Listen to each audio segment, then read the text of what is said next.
BRS party బలపరిచిన అభ్యర్థుల్ని గెలిపించడానికి సమాయత్తం అవుతుంది. రేపు జరగబోయే 11వ తారీఖు ఎన్నికల్లో ఇది ముఖ్యమైన విషయం. ఎందుకొరకంటే దానికి కారణం గతంలో కేసీఆర్ గారి నాయకత్వంలో మన సూర్యాపేట శాసనసభ్యునిగా జగదీష్ రెడ్డి గారు ఉండటం, వారు మంత్రిగా ఉండటం, రాష్ట్రంలో చేసిన అభివృద్ధి కార్యక్రమాలతో పాటు మా దగ్గర సూర్యాపేట నియోజకవర్గంలో నల్గొండ ఉమ్మడి జిల్లాలో అనేకమైన అభివృద్ధి కార్యక్రమాలు స్వతంత్రం వచ్చిన నాటి నుంచి కూడా లేని అభివృద్ధి కార్యక్రమాలు ప్రతిదీ 24 గంటల కరెంటు కానీ, కేసీఆర్ కిట్లు కానీ, రైతు బంధు కానీ, ప్రతిదీ ఒకటేమిటి వందలాది పథకాలు ప్రజలకు చేరువలో ఉండడానికి, పెన్షన్స్ కానీ, విద్యార్థులకు స్కాలర్షిప్స్ కానీ, కళ్యాణ లక్ష్మి కానీ, షాదీ ముబారక్ కానీ అన్నీ ప్రతిదీ కూడా అంటే ఓవరాల్గా వాళ్ళు చేసిన కార్యక్రమాలు కానీ ఏది కూడా ఎప్పుడు కూడా ఒక్క క్షణం కూడా ఆగకుండా అన్ని రకాల ఫండ్స్ అవైలబుల్గా ఉండి అన్ని పథకాలు చేయటం కానీ, నీళ్లు మంచినీళ్ళు కూడా బ్రహ్మాండంగా ప్రతి ఊరు నల్లాలు పెట్టేసి ప్రతి ఇంటికి కూడా మిషన్ కాకతీయ ద్వారా మంచినీళ్ళు అందించడం కానీ, తాగునీరు, సాగునీరు ప్రతిదీ కూడా ఈ కాలువ కూడా నీళ్లు విపరీతంగా వచ్చి ఎటువంటి పరిస్థితి ఉండే. అందుకనే ఇక్కడ ఉన్న సూర్యాపేట నియోజకవర్గంలో ఉన్న ప్రజలు, మా మండలంలో ఉన్న ప్రజలందరూ కూడా బీఆర్ఎస్ వైపే మొగ్గు పెడుతున్నారు. బీఆర్ఎస్ పార్టీ బలపరిచిన అభ్యర్థులే గెలవడానికి అవకాశం ఉంది. తప్పకుండా గెలుస్తున్నారు అందరికంటే. ఇక అందులో భాగంగా మీరు బొప్పారం గ్రామం నుంచి, ఇది మా స్వగ్రామం, మా సొంత ఊరు. ఇక్కడ చిన్న ఊరు 1200, 1250, 1300 ఓట్లు ఉన్నాయి. సరే ఏది చేసినా కూడా సరే ముగ్గురు అభ్యర్థులు నిలబడ్డారు. మా అభ్యర్థి గురించి ముఖ్యంగా మంజుల సోమిరెడ్డి, మంజుల దేవేంద్ర రెడ్డి గారు ఇప్పుడు సిపిఎంఎల్ న్యూ డెమోక్రసీ మరియు బీఆర్ఎస్ పార్టీ బలపరిచిన అభ్యర్థిగా నిలబడటం జరిగింది. జగదీష్ రెడ్డి గారు ఎమ్మెల్యే గారి ఆశీస్సులు, అందరి పెద్దల ఆశీస్సులు ఉన్నాయి. వారు గతంలో ఉప సర్పంచ్గా కూడా పనిచేశారు. ఎప్పటి నుంచో రాజకీయాల్లో ఉండి ప్రజాసేవకి అంకితమై చాలా రోజుల నుంచి కష్టపడుకుంటూ గ్రామంలో నోట్లో 4 లెక్క ఒక్కలకు అండదండగా ఉంటూ వాళ్ళతో కలిసిమెలిసి ఉంటూ ఆయన ప్రయాణం చేయడం జరిగింది. కాబట్టి అది ఖచ్చితంగా బ్రహ్మాండమైన మెజార్టీతో గెలుస్తాం. గతంలో 5 సంవత్సరాలు బీఆర్ఎస్ పార్టీ సర్పంచ్ మన ఎల్లయ్య గారు ఉండే. అప్పుడు కూడా ముఖ్యంగా గ్రామంలో ఎవరైనా ముందు ఏం కోరుకుంటారంటే అందరూ కూడా ప్రజలందరూ కూడా సుఖశాంతులతోటి ప్రశాంతంగా అల్లర్లు లేకుండా, గొడవలు లేకుండా ఎవరి పనులు వాళ్ళు చేసుకోవడానికి, వ్యవసాయ కుటుంబాలు ఎక్కువ ఉంటాయి ఇక్కడ, ఎటువంటి తగాదాలు లేకుండా జీవించడానికి కోరుకుంటారు. ఆ పద్ధతిని మా పార్టీ వాళ్ళు కానీ, మా పార్టీ అధ్యక్షుడు కానీ, మా సర్పంచ్ గారు కానీ, మా ఉప సర్పంచ్ గారు కానీ, జన్నయ్య గారు కూడా 10 సంవత్సరాలు మా పార్టీ అధ్యక్షుడు, అందరూ కూడా ప్రశాంతమైన వాతావరణాన్ని కోరుకుంటున్నారు. కాబట్టి ఆ ప్రశాంతమైన వాతావరణంలో ఉండడానికే మా వాళ్ళు ప్రయత్నం చేసిండ్రు.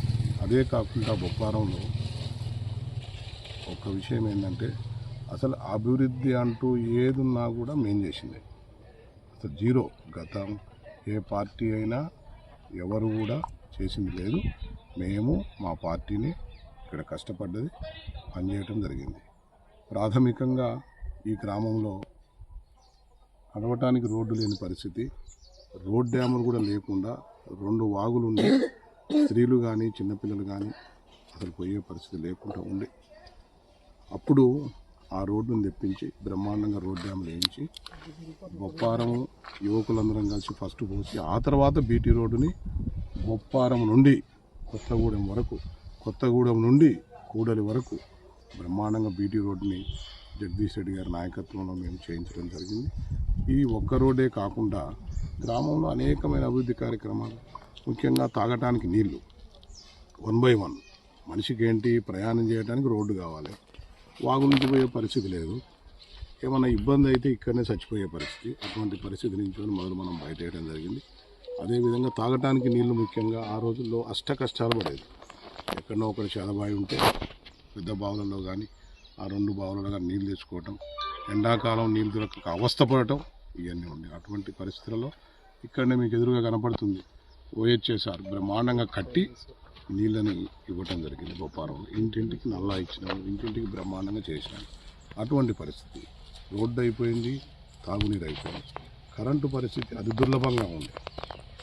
టీఆర్ఎస్ పార్టీ వచ్చిన తర్వాతనే 24 గంటల కరెంటు కానీ రైతులకు కానీ ఇళ్ళకు కానీ బ్రహ్మాండంగా ఉంది. మీకు తెలిసిన విషయమే అది.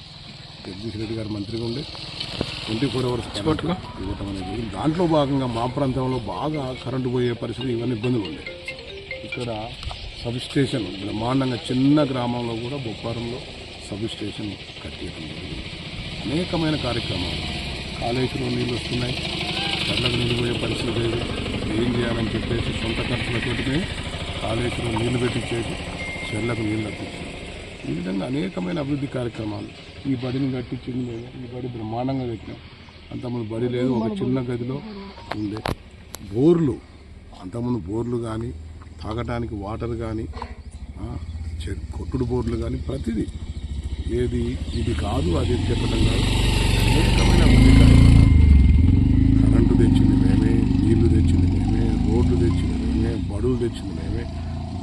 ఈ గుడి కడుతున్నప్పుడు కూడా అనేకమైన అభ్యంతరాలు, అనేకమైన ఇబ్బందులు ఉన్నా కూడా మేము నిలబడి మా ఊరు రాధాకిషన్ రావు గారి కుమారులు దొరవారనేటప్పుడు వారి కుమారులు కడుతుంటే అనేకమైన అడ్డంకులు వచ్చినా కూడా మేము నిలబడి ఈ గుడిని నిర్మించడానికి, రాముల వారి గుడిని కూడా కట్టించడానికి మేము సహాయపడడం జరిగింది. మా పార్టీ కూడా సహాయపడడం జరిగింది. మా సర్పంచ్ గారు కూడా అప్పుడు ఉప సర్పంచ్ గారు పార్టీ కూడా ఎమ్మటుండి దాన్ని కట్టడం జరిగింది. అన్ని కార్యక్రమాలు ఇది అది అని కాదు. నీళ్లు తాగడానికి ప్రతి కాలనీలో మేము నీళ్ళ కుళాయిలు ఏర్పాటు చేయించి నీళ్ళు ఇప్పిస్తున్నాం.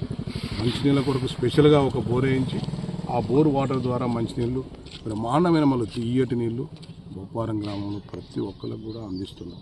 ఈ విధంగా చెప్పుకుంటూ పోతే అసలు నేను ప్రజలందరికీ కూడా ఈ విషయం తెలుసు. మా సర్పంచ్ పోటీ చేసి సోమిరెడ్డి దేవేంద్ర రెడ్డి గారు అంటే మన మంజుల గారి హస్బెండ్ మాజీ ఉప సర్పంచ్ చెప్పాడు, ఇట్లా మాట్లాడదామంటే వద్దు, మనం చేసిన అభివృద్ధి కార్యక్రమాలన్నీ ప్రజలకు తెలుసు, ప్రజలు మనకు నీరాజనాలు పలుకుతుండ్రు, దీవిస్తున్నారు అని చెప్పడం. అదే పద్ధతిలో మేము ముందుకు పోతున్నాం. ఏ పరిస్థితిలో కూడా ఈ అభివృద్ధి కార్యక్రమాలే మమ్మల్ని గెలిపిస్తాయని చెప్పేసి మేము నమ్ముతున్నాం. ఎవరు ఎన్ని యుక్తులు, కుయుక్తులు, మోసాలు, దగాలు, ఇంకేమన్నా మా మీద బెదిరింపు ధోరణిలో ప్రభుత్వం ఎవరైనా సరే మాకు ప్రజల దీవెనుంది. ప్రజలు తప్పకుండా మమ్మల్ని దీవిస్తారు. ఇక రాబోయే కాలంలో కూడా డెవలప్మెంట్ దాదాపు అయిపోయింది. ఇంకా ఏమన్నా పెండింగ్ ఉన్నా కూడా నేను ఇది అదేని చెప్పదలుచుకోలేదు. ఖచ్చితంగా బొప్పారం అభివృద్ధి మా ధ్యేయం. మేము పోటీ చేసేదే ప్రజల కొరకు, ప్రజలు సుఖశాంతులతో ఉండాలని దృక్పథంతో చేస్తున్నాం తప్ప మేము వేరే ఏదో పదవి కావాలి, పదవి కొరకనే దృక్పథం కాదు. శాంతి కొరకు పోరాడే మా జగదీష్ రెడ్డి గారి నాయకత్వంలో ఖచ్చితంగా ఈ గ్రామంలో బీఆర్ఎస్ పార్టీ అభ్యర్థి మంజుల దేవేందర్ రెడ్డి గారిని, మిగతా వార్డు సభ్యులను 100% ఇప్పటికే గెలుస్తాం, అత్యధిక మెజార్టీతో గెలుస్తామని చెప్పేసి మీకు తెలియపరుస్తూ, ప్రజలను కూడా మేము మేనిఫెస్టోలు పెట్టిన వాళ్ళందరూ ఏం సాధించిండ్రో, ఏం చేసిండ్రో, ఆ మేనిఫెస్టోలు ఎంతవరకు నెరవేరినాయో ప్రజలందరికీ తెలుసు. ఏ ప్రభుత్వం ఫెయిల్ అయిందో తెలుసు. చెప్పినవి చెప్పకుండానే చేసిన చరిత్ర మాకుంది, చెప్పి చేయకున్న చరిత్ర వాళ్ళకుంది. చెప్పేది లేదు. బొప్పారంలో ఎటువంటి పరిస్థితులలో బ్రహ్మాండంగా ప్రజలు నీరాజనం పడతారు. బొప్పారాన్ని నందనవనంగా ఎటువంటి ఇబ్బందులు ఉన్నా కూడా తీర్చిదిద్దే కార్యక్రమాన్ని మేము తీసుకుంటామని చెప్పేసి తెలియపరుస్తున్నాం. ఇప్పుడు మా సర్పంచ్ గారు ఉన్నప్పుడు కానీ, ప్రభుత్వం ఉన్నప్పుడు కానీ నందనవనంగా బ్రహ్మాండంగా చెట్లు కలకల్లాడేది, ఊరు మొత్తం బ్రహ్మాండంగా ఉంది. ఇప్పుడు ఆ పరిస్థితి లేదు. కాబట్టి తిరిగి 11వ తారీఖు నాడు పూర్వ వైభవం వస్తుంది. సర్పంచ్ గారు బ్రహ్మాండంగా మెజార్టీతో గెలుస్తారు. ఈ గ్రామాన్ని బ్రహ్మాండంగా ముందుకు తీసుకుపోయే పనిలో ఉంటామని చెప్పేసి నేను తెలియపరుస్తున్నాను. ఇకపోతే